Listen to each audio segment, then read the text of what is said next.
My social media path and stories that I never told anyone about. Let's speak honestly.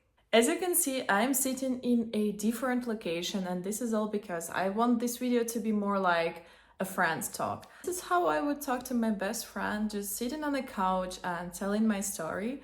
And the same feeling I wanted to give you with this video. So let's start. I have created my first social media profile back in 2018.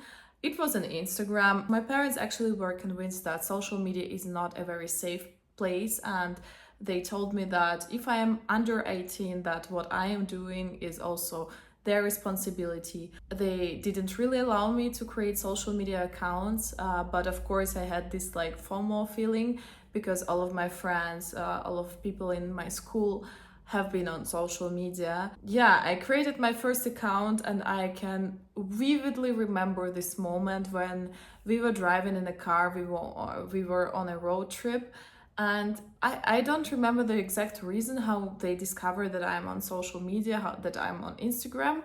But when they asked me, I was so embarrassed because I promised them that I won't create an account before I turn 18. But they've shown a lot of understanding. They never judged me because I did it. It was just that from that point on, I made my own decisions, how I use social media, what I use it for, what I do there. Even if it was a very uncomfortable situation for me, creating my first social media account was definitely one of the best decisions I made so far. So my account grew to 6,000 followers. Speaking the truth, I also bought some of these followers, and I was just very young. I didn't understand that it doesn't bring me anything. I just wanted to have like more and more followers. So something that I would never recommend anyone doing at all, because it is a thing how you can kill your reach and how Instagram can put you on the blacklist. I was basically posting just some beautiful photos of myself. I didn't really have a niche. I was starting to do some partnerships with brands, but it was nothing like super crazy. So it was always for free, so gifted partnerships, and I was still very happy because this was something like a recognition for me, and that people noticed me.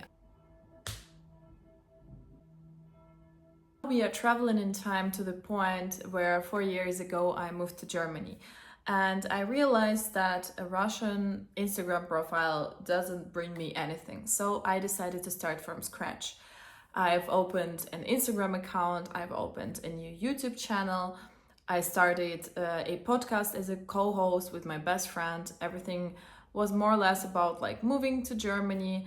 My Instagram was very wild. Like at some point I was posting workouts, and then I switched to fashion because I was also always interested in styling clothes. And this was also the time when a lot of bloggers who were like fashion influencers started to get invited to all of these like fashion weeks to work with brands. I was a student, I was working part-time, and I didn't have extra money to buy myself clothes all the time to style.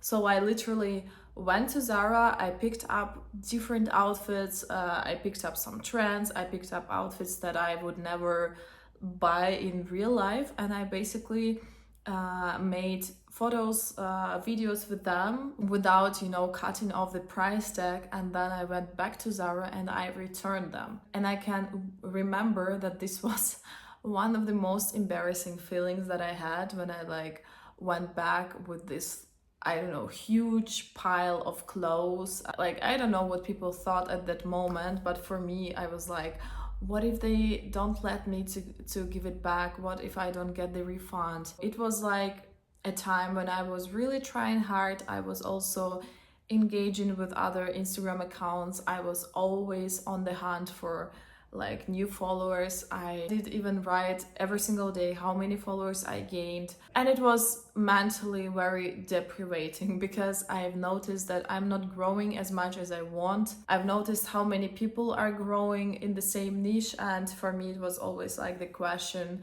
that something is wrong with myself. When I didn't see the growth in the fashion niche, I just changed to lifestyle as a whole, because I was always very into like creating beautiful content, creating aesthetically pleasing content, especially when I'm traveling. Always went on Pinterest, found some ideas, recreated them. Lifestyle made it a little bit easier for me because I didn't need to put as much time and effort into like this whole content creation thing on the one hand, but on the other hand, again, it was very, very mentally difficult because I was always comparing myself to other creators, to other bloggers who had more followers, who gained followers quicker, and I was always feeling less than them. 2023, the change came when I started to make some extra money on site. So remember, I told you that I was a student. I'm still finishing up my degree in politics. I also work part-time in social media for a corporate world, for a company where I'm doing LinkedIn. And in 2023, I started to earn some extra money because I had this feeling of not enoughness. Like I couldn't travel as much as I wanted to. I couldn't really afford like more expensive things.